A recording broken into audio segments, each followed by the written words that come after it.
Network Ministry, pelayanan jaringan internet untuk menjangkau jiwa-jiwa.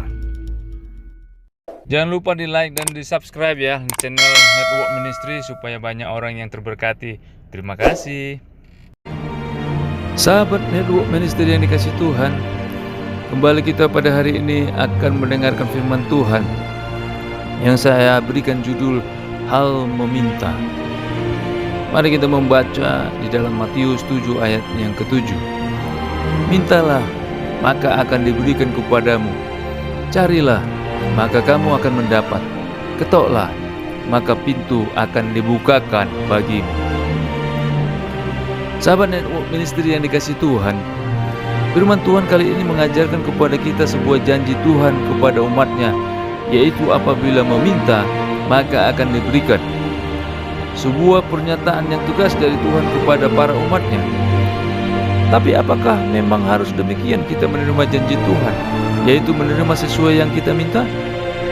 Apakah kalau kita meminta kepada Tuhan, sebuah mujizat lantas diberikan dan orang yang didoakan sembuh? Kalau ada seseorang yang sekarat dan butuh pertolongan, lantas didoakan, tapi ternyata tidak sembuh, bagaimana? Apakah firman Tuhan ini salah? Tidak juga. Ada begitu banyak di antara umat Tuhan yang mengalami permintaannya tidak diberikan oleh Tuhan. Meminta kesembuhan, tapi yang didapat kematian. Meminta naik karir, namun yang didapat kehancuran. Meminta usaha berhasil, namun yang didapat justru kebangkrutan dan lain sebagainya. Apa yang salah? Hal ini sedikit banyak membuat umat Tuhan menjadi mundur dan tidak lagi percaya kepada Kristus. Hal ini disebabkan karena kita terlalu terbuai dan terfokus hanya kepada ayat firman yang satu ini, karena menyenangkan hati kita. Kita tidak siap untuk menerima ayat firman yang lain yang membutuhkan ketaatan kita. Sahabat dan istri yang dikasih Tuhan, inilah yang harus kita pahami bersama agar kita jangan terpaku pada hanya satu ayat firman Tuhan ini. Diperlukan ayat-ayat firman Tuhan yang lain yang akan membuat kita semakin mengerti bahwa tidak semua permintaan kita dipenuhi sesuai dengan keinginan kita pada saat itu juga.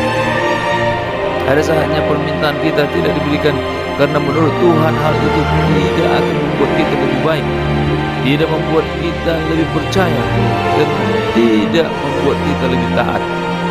Seperti Ayub yang mungkin tidak pernah membayangkan dan tidak pernah mendoakan dirinya untuk mengalami kehancuran, tetapi yang dialaminya sebaliknya, yaitu kehancuran usaha, kehilangan anak-anak, dan lain sebagainya. Dia mengalami semuanya itu dan dia mau menerima sesuatu yang tidak baik dari Tuhan, dan pada akhirnya dia dapat mengerti bahwa tidak ada rencana Tuhan yang gagal.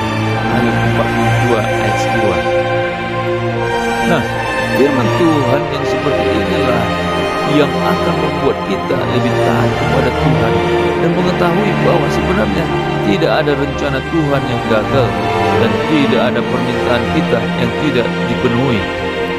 Hanya waktu saja yang mungkin membuat kita berpikiran demikian.